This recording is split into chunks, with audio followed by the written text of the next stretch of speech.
Mesdames et messieurs, bonsoir, salut les amis, j'espère que vous allez bien. C'est Deji, salam alaikum pour cette vidéo dans ma chaîne Ibra Show TV. Donc je vais parler de pas mal de matchs ce soir, surtout de la finale de la Coupe d'Italie entre le Napoli et la Juventus. Et je vous dis après ce jingle.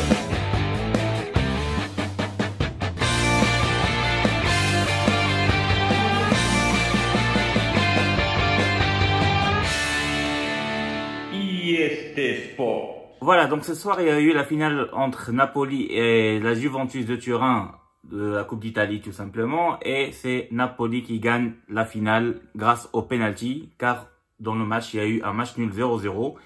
Et au penalty, le Napoli gagne 4-2, voilà, grâce à leur gardien. Alors que la Juve, surtout Dybala et Danilo, ont raté les deux premiers penaltys, qui a fait que Napoli ont pu gagner ce match-là, et c'était une finale tout simplement de la Coupe d'Italie. Donc bravo au Napoli, félicitations à eux, voilà, à Gattuso, leur entraîneur.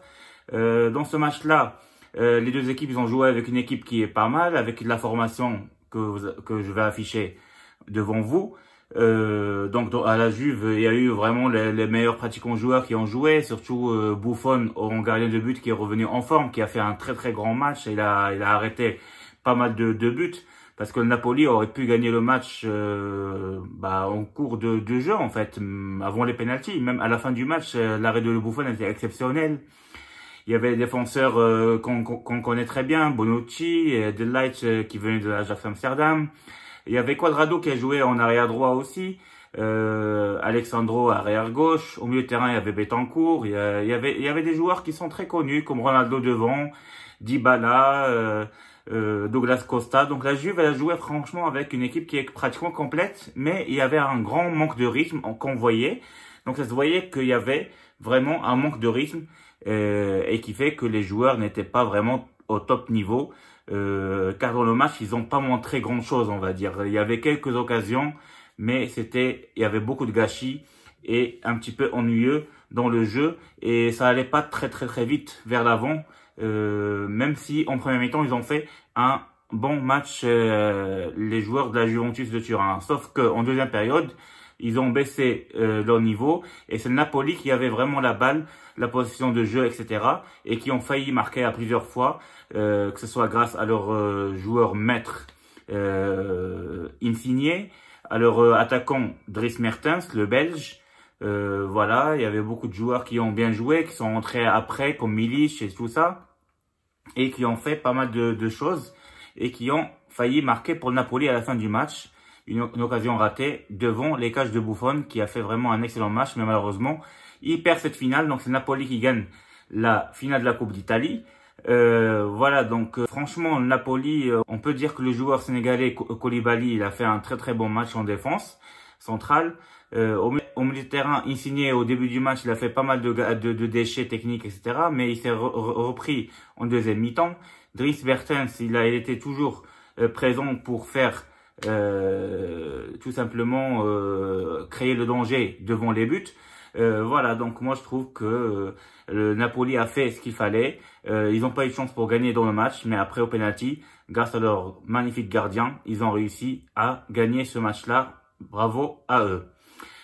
Sinon, je peux vous parler de d'autres matchs qu'il y a eu aujourd'hui. Il y avait par exemple Dortmund qui a perdu contre Mayence 2-0 chez eux, mais on sait très bien que Dortmund, pratiquement, ils avaient un coup sur la tête, vu que le Bayern Munich, hier, ils ont battu Brême 1-0 grâce à un but en fin de première période de Lewandowski, et qui fait que Bayern a gagné tout simplement le championnat d'Allemagne hier. Donc c'était fini, et donc c'est pour ça, je pense que Dortmund aujourd'hui, ils avaient la tête ailleurs et ils n'ont pas bien joué, et ils ont perdu 2-0. Il y avait un grand match entre Manchester City et Arsenal, et c'est Manchester City qui gagne 3-0.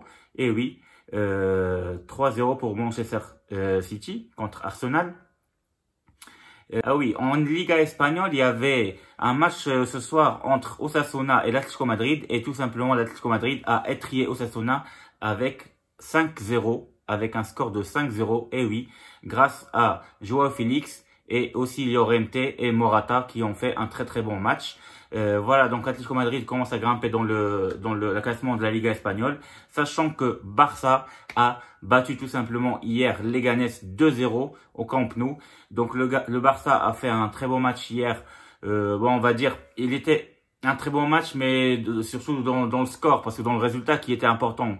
Dans le jeu, c'était un peu moyen. Les milieux de terrain, comme Rakitic, Busquets, tout ça, ils étaient pas en forme. Et surtout Arthur, il était pas très en forme, parce que normalement, il devait aller progresser avec la balle d'une manière très vite, et ce qui n'était pas le cas. Mais comme le Barça joue pratiquement tous les 3 jours, ils ont joué le week-end dernier, donc ce samedi, donc ils n'étaient pas vraiment... le match était un petit peu ennuyeux, on va dire. Ils avaient une possession de balle qui était un petit peu négatif. Et grâce à Ansu Fati, le jeune homme de 17-18 ans, qui a réussi vraiment à ouvrir le score, et c'est avec ce but-là que le Barça a commencé à s'ouvrir et tout simplement se débloquer. Ils ont débloqué le match, et aussi grâce à Messi, tout simplement, le talent de Lionel Messi, ben, on le connaît tous, on va pas mettre des... Franchement, il est en top niveau. Ce qu'il a montré encore hier, c'est qu'il est revenu vraiment, on va dire, il a soif, quoi. Il a soif, il a faim. Il a fait du Messi, tout simplement, parce que ça fait longtemps qu'on n'a pas vu Messi. Même s'il fait des grands matchs, on oublie des fois ce qu'il est capable de faire. Et là, hier, bah, il a tenu tout seul, je sais pas combien de dribbles, et il a tenu, il n'est pas tombé, il a réussi à obtenir le penalty, et il marque le penalty, ce qui fait qu'il a marqué maintenant 21 buts en Liga espagnole. Ça fait de lui le meilleur buteur en Liga espagnole, et il fait gagner le Barça, en étant élu bien sûr comme meilleur joueur du match. Voilà, donc tout ça c'était pour débriefer un petit peu les matchs qu'on a eu aujourd'hui et hier en Europe, que ce soit en Bundesliga, en Liga espagnole, la Coupe d'Italie, voilà, Première Ligue de l'Angleterre. J'espère que cette vidéo vous a plu. Je vous dis à très bientôt, parce qu'il y aura encore plein de matchs qui seront très jolis, comme celui de demain entre le Real Madrid et Valence. Vendredi, Barcelone va jouer contre le FC Séville. Ça va être un très grand match aussi. Et le week-end, il y aura d'autres matchs comme Real Madrid contre Real Sociedad, et on en parlera dans les prochaines vidéos. Je vous dis à très bientôt. N'hésitez pas à s'abonner, à tout simplement partager, liker comme d'habitude. Et je vous dis à très bientôt. Au revoir.